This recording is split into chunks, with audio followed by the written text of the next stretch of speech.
côté bohème, c'est un côté décontracté. Pour nous toutes, dès que l'on pense mariage, on pense robe de mariée. Mais quel style choisir? Il y en a vraiment pour tous les goûts, puisqu'il y a autant de styles de robe que de styles de femmes. Les classiques, des extravagantes, difficiles à assumer le jour J, parce que oui, on va vous voir avec. Ça fait vraiment une deuxième robe.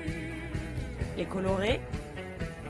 Alors oui, ça se discute, mais quitte à se marier, autant avoir l'air vraiment d'une mariée. Alors pour choisir votre robe de mariée, on vous dit souvent d'y aller avec votre meilleure amie, votre mère, votre soeur, votre tante, mais ce ne sont pas forcément les meilleures conseillères. Et puis ça cache un peu l'effet de surprise.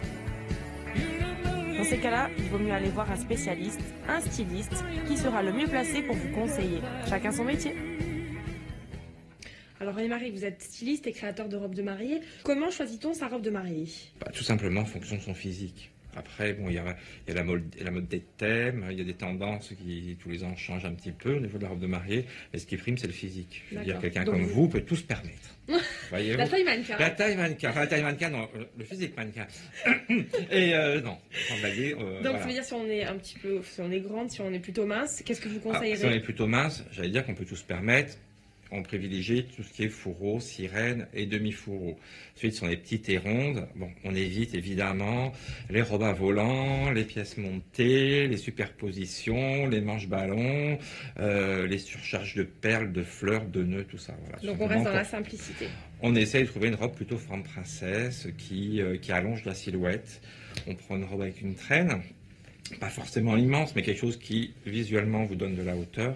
On évite les robes à jupons rondes, sans traîne, qui raccourcissent les jambes et donnent l'impression qu'on ressemble à un pot de yaourt. Alors René-Marie, vous faites de la robe de mariée sur mesure et aussi du prêt-à-porter. Est-ce qu'il est vrai de dire que la création est plus chère que le prêt-à-porter? Non, ça c'est un faux ennemi. En fait, si vous voulez, chez moi, pour être tout à fait honnête, la robe la moins chère fait 1 150 € en prêt-à-porter et va jusqu'à 6 000 €. Voilà. Ensuite, en sur-mesure, on commence chez moi à 2 000 € et on va jusqu'au bout des rêves.